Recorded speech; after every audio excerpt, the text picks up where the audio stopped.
ಸರ್ಕಾರದ ಮನೆ ಮನೆಗೆ ಪೊಲೀಸ್ ಯೋಜನೆಯ ಹಿನ್ನೆಲೆಯಲ್ಲಿ ಧಾರವಾಡ ಜಿಲ್ಲೆಯಲ್ಲಿ ಕಾರ್ಯಕ್ರಮದ ಆಯೋಜನೆಯನ್ನ ಮಾಡಲಾಗಿದೆ. ಧಾರವಾಡ ತಾಲೂಕಿನ ಹೆಬ್ಬಳ್ಳಿ ಗ್ರಾಮದಲ್ಲಿ ಒಂದು ಕಾರ್ಯಕ್ರಮದ ಆಯೋಜನೆಯನ್ನ ಮಾಡಿದ್ದು ಜಿಲ್ಲೆಯ ವಿವಿಧ ಮನೆಗಳಿಗೆ ಧಾರವಾಡ ಎಸ್ಪಿ ಭೇಟಿಯನ್ನು ಕೊಟ್ಟಿದ್ದಾರೆ. ಜನರಿಗೆ ಅರಿವು ಮೂಡಿಸಬೇಕಾಗಿ ಗ್ರಾಮದಲ್ಲಿ ಎಸ್ಪಿ ಅವರನ್ನ ಸ್ಥಳೀಯರು ಸ್ವಾಗತವನ್ನು ಮಾಡಿದ್ದಾರೆ.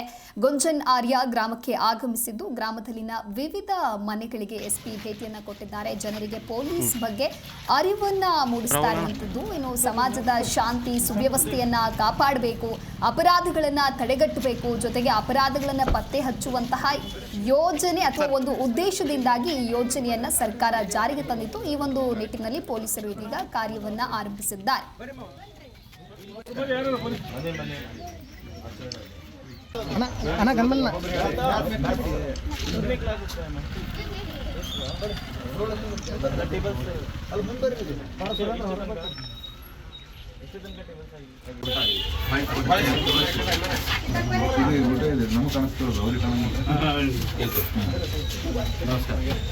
ನಮ್ಮ ಪೊಲೀಸ್ ಇಲಾಖೆದು ಹೊಸ ಒಂದು ಮನೆ ಮನೆಗೆ ಪೊಲೀಸ್ ಅಂತ, ಅದರಲ್ಲಿ ನಮ್ಮ ಪೊಲೀಸರು ನಮ್ಮ ಮನೆಗೆ ಬರ್ತಾರೆ, ನಮ್ಮ ಜೊತೆ ಮಾತಾಡಾದ್ಮೇಲೆ ಬೇರೆ ಏನಾದರೂ ಆದರೂ ದಯವಿಟ್ಟು ಮಾತಾಡಿಕೊಂಡು ಅವ್ರ ಮಟ್ಟದಲ್ಲಿ ಏನಾಗಬೇಕು ಇಷ್ಟು